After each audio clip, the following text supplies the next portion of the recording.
બોલીએ સદગુરુ મહારાજની જય.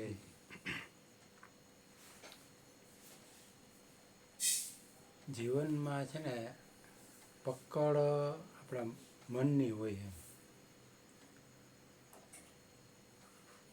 મનથી મુકાઈ જાય તો મુકાઈ જાય, મનથી પકડાઈ જાય તો પકડાઈ જાય. તો સંસારમાં એવું છે, મનની પકડ મજબૂત છે ને એટલે બાપુ કહે ને સત્સંગમાં નથી આવતું. મન રોકી લે, નીકળી ગયા એને ઓવરટેક કરીને નીકળી ગયા તો નીકળી ગયા. નકર તો ઘૂઘરા પડ્યા છે. અમારું ગુરુજી એમ કહે કાંઈક ઘૂઘરા છે. એનું એક ઉદાહરણ આપું. એક કાગડો હોય ને, કાગડો અને ક્યાંક એ ખાવાનો ટુકડો મળી ગયો માંસનો.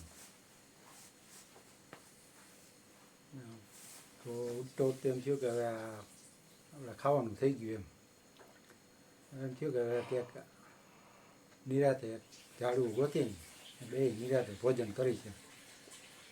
એ કાગડાના મોઢામાં એ માંસનો ટુકડો જોઈ ગયો તો બીજા કાગડાની વાહે પડ્યા. વાહે પડ્યા એટલે ઓલો પછી લઈને ભાગ્યો એટલે હવે ઊંચી આકાશમાં ગયો, ઊંચો આખું ટોળું એની વાહે.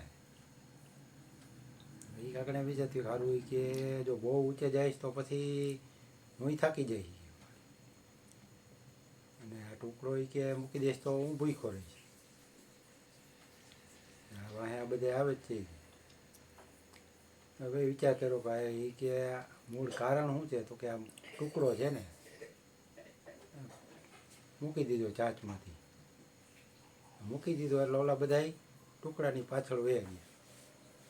અને કાગડો નિરાતે ઉડીને ઝાડવે બેઠો ને એટલે એને શાંતિ થઈ. એટલે આપણું મનમાં એવું છે, કાગડા જેવું ટુકડો આપણે પકડી રાખ્યો છે. સંસાર રૂપી ટુકડો છે ને એ પકડમાં આવી ગયો, એ છૂટતો નથી. હવે ક્યાં સત્સંગમાં જવાથી બે ઘડી મુક્તિ ને શાંતિ. સત્સંગમાં જાઓ તો શાંતિ થાય, નીંદર આવી જાય. એટલે વસ્તુ એવી છે આપણે મૂકતા નથી. એ ખબર છે કે જગતમાં કાંઈ નથી એમ, પછી પકડાઈ ગયું છે ને છૂટતું નથી. કબીર બાપુ કહે બંધે કો બંધા મિલે કોણ દે છોડાય. પોતે જ ઝાડવાને પકડવું હોય પેલા ફાસ રખાય, પછી એવું કરવા પડે ને બેટા ધીમો કરી નખાય. ના મારે નહીં, તારે ખાવા હોય બેટા. હા ભલે ભલે ભલે બેટા.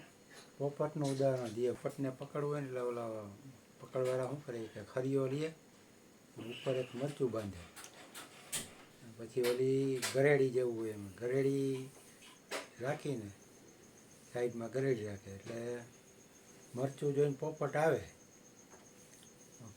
એટલે સીધો ગરેડીમાં તે પકડીને બે એ ભાઈ ગરેડી ઊંધી થઈ જાય. પોપટને એમ છે કે મર્યા હતો. એ ગરેડી મજબૂતાઈથી પછી પકડી રાખે. એ મજબૂતાઈથી પકડી રાખે એટલે છૂટે નહીં. પણ જો એને તો ખબર છે પાંખું છે, પાંખું હોવા છતાં એ પકડી રાખે એટલે છૂટતો નથી. એને હું પડી જઈશ એ વીકથી છોડતો નથી. એમાં પછી શિકાર થઈ જાય. પછી શિકારી પકડીને પાંજરામાં પૂરી દે. એ જ રીતના આપણું આ શરીર એક પાંજરું જ છે. શરીર પકડી રાખ્યું છે, બાકી તો આપણે શરીર છે નહીં. અહીંયા ગુરુજીએ નક્કી કરાવી દીધું. આત્મજ્ઞાન આપે એટલે ખ્યાલ આવી જાય ભાઈ નવા છે. આત્મજ્ઞાન લઈ લે તો એને ખ્યાલ આવી જાય કે આપણે શરીરથી નોખા છીએ એમ. દેવા જેવું પછી પૂજે, પછીની ગતિ આખી અલગ થઈ જાય. સત્સંગમાં આવવાથી આટલો ફાયદો થાય. તો આળસ કરીને ન આવ્યો હોય તો આપણું એળે જાય. બોલીએ સદગુરુ મહારાજની જય. હાલો થાવ હાલો.